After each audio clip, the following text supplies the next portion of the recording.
I want to lead differently, and I'm on a mission, really to create a curiosity in the hearts of women leaders to imagine the possibilities when we step up and lead in a new way, a more feminine way, to show that it's not only safe but desirable to lead from your heart and create connection that has a deeper type of influence in the workplace. And guess what? Things don't have to be so serious and businesslike. You can actually have fun and be yourself. I know this from my own experience. You see, I have kind of evolved to this kind of leader and person. It's not just something that happened overnight, far from it. I had to overcome a lot of obstacles within myself to get here. Growing up, my family life, well, pretty much it was a mess, like Jerry Springer caliber. There was so much dysfunction and chaos, it just became the norm. But it really did a lot of damage to my self-esteem. Sexual abuse by my father, my parents' addictions, divorces, the death of my mother when I was 14.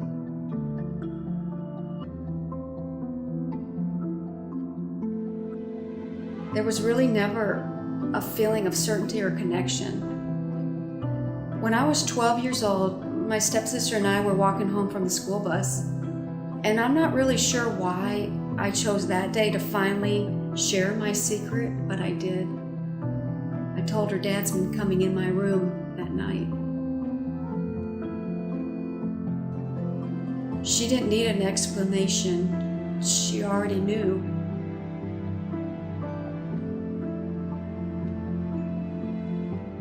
He told me he's been coming in my room too.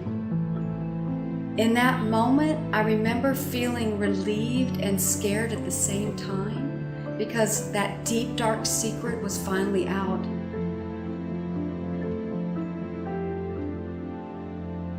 It had been going on for years. He would sneak in while we were sleeping and molest us.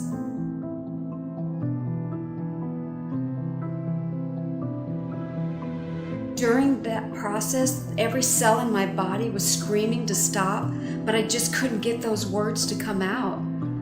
I was literally paralyzed with fear, and then I'd wake up in the morning, go to school like nothing had happened, just keeping the shame to myself. We did tell that day, nothing really happened. Not feeling safe and dysfunction were the norm in my family, and I learned that nobody in my life was really able to take care of themselves, let alone nurture and parent me.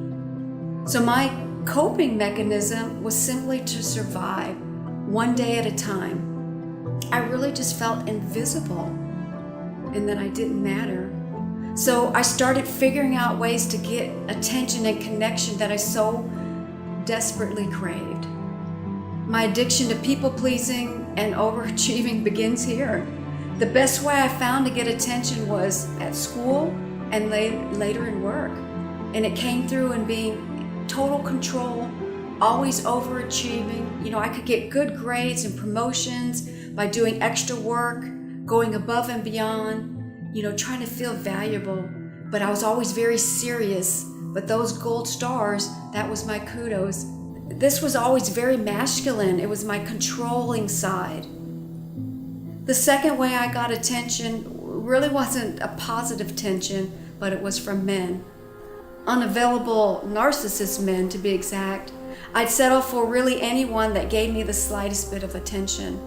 So I had this part of me that was very masculine, doing, achieving, proving to get attention, which I really kind of mistook for love. And then the other part of me that was feminine, but not in a healthy, strong feminine way, but the dysfunctional interpretation of feminine that I'd learned, all just to get attention, which was, again, a mistake for love. Eventually, I did meet a nice guy and married him.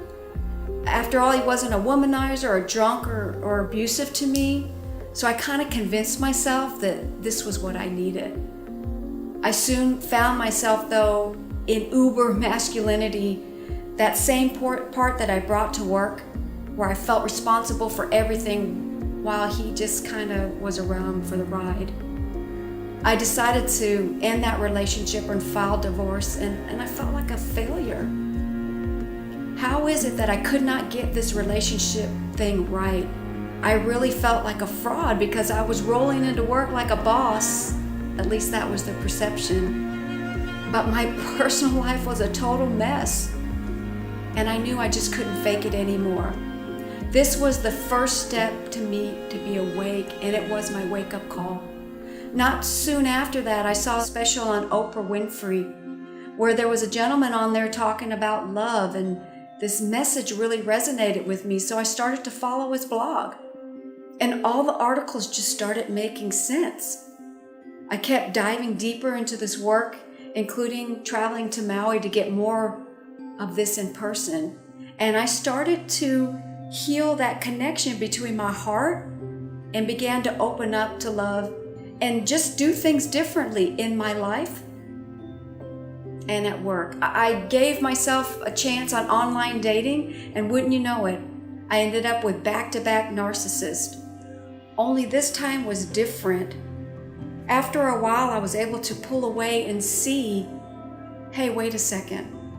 I was the common denominator. It wasn't something out there, it was within me. And I knew I couldn't keep giving myself away. I believe that connection and healing are the divine purpose of every relationship, even in these painful relationships. If it hadn't been for those relationships, I might still be carrying rocks in my soul. Those relationships allowed me to heal the parts of me that were just out of alignment with the true essence of who I'm meant to be. Through this journey, I developed more love and compassion and understanding for myself. I discovered that I could rely on Spirit and trust that Spirit would always have my back. I realized I didn't need outside approval to be who I'm meant to be.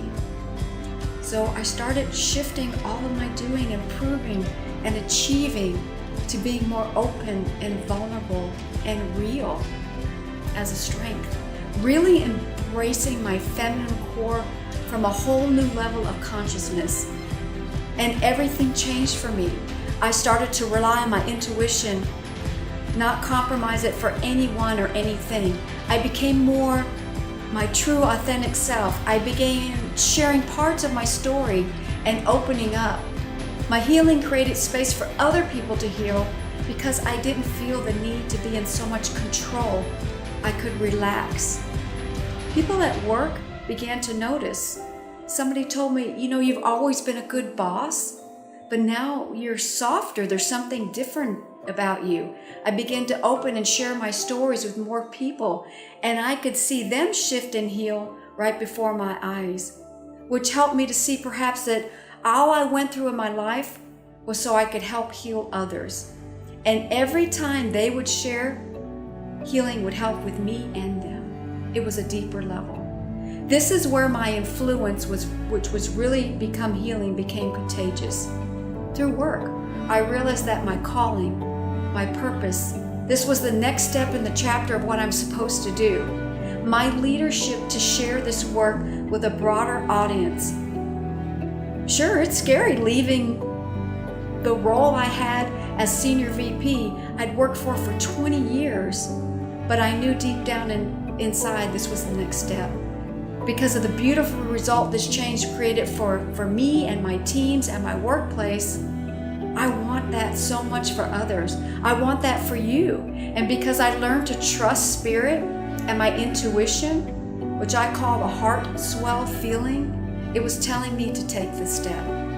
Today, I work with women leaders, all ages, races, backgrounds, and want to heal the path to their heart, balance that masculine and femininity, and allow the heart swell to lead their work and life.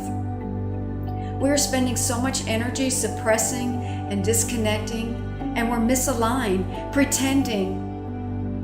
And that energy could be used to create ease and play and fun and camaraderie. We can connect to the essence of who we are, which is love. And that's really what it comes down to.